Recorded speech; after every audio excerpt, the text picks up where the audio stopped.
हाय hello नमस्कार welcome to my new channel Chinu Man shorts को। आज मैं प्रस्तुत करने को चाहूँगी छतु तरकारी।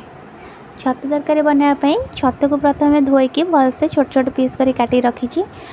पियाज को काटिकी रखी सहित गोटा मसला जीरा और कंचा लंका को भी रखी। सुखा मसला सब गुंड मसला को रखी सहित आपणकर आलू को भलसे काटिकी छोट छोट करके छतु अनुसार ताकू भी रखी। ता सहित ए देखो अदा रसुण आ सुखिला लंका और टमाटर को बाटिकी रखी नहीं। छतु तरकारी बनाने प्रथम कड़े आम कि तेल गरम करनबा।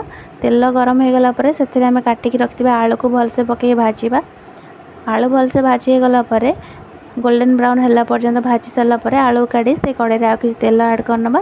तादरे जीरा और सुखिला लंका आपणकर जो रखी गोटा मसला को आम जो रखी ताको पकईदबा। आ पियाज को पकई ताको भी भलसे भाजवा जो पर्यंत सेटा भी गोल्डन ब्राउन न हो। गोल्डन ब्राउन है बाटिकी रखिथिबा मसला अदा आपणकर सुखिला लंका जीरा टमाटो सब मु ऐड करके बाटी नहीं से पेस्टा को पकईदबा। से पेस्ट पकई सारापर तार किसी कंचा स्मेल जावा पर्यंत ताको भलसे कषा। से सब भलसे कषि गला जो गुंड मसला को आम रखी गुंड मसला हल्दी गुंड लंका गुंड आवश्यक मुताबिक लुण धनिया गुंड जीरा गुंड ताको भलसे पकई कषिदबा टे। से सब भलसे कषि गला तादे आउ किसी पानी ऐड करनबा कहीं जो गुंड मसला को टे पर पकई मसला कषिबार से सब भी भलसे तार कंचा स्मेलटा नजा पर्यंत ताको भी कषिदबा। देखो ये मसलार तेल छाड़ी गला।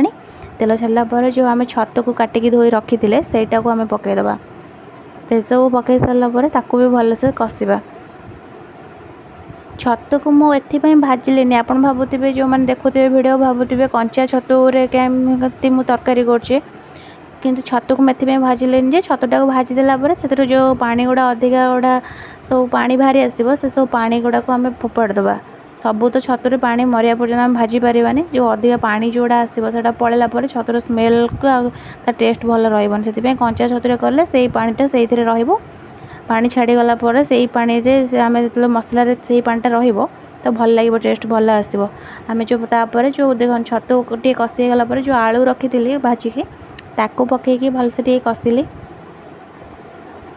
से सब भलसे कषि गला देखो आलू आ छतु भलसे जो कषि गला तादे आपड़ जी आप किए भात कि नान कि रुटी जो थे जहाँ खाए से अनुसार आप पानी देवे। मुझेतु आमर यहाँ लंच रे बनूँ तो यहाँ टे अधिका पानी ऐड करछि कहीं आम लंच रे खिया हम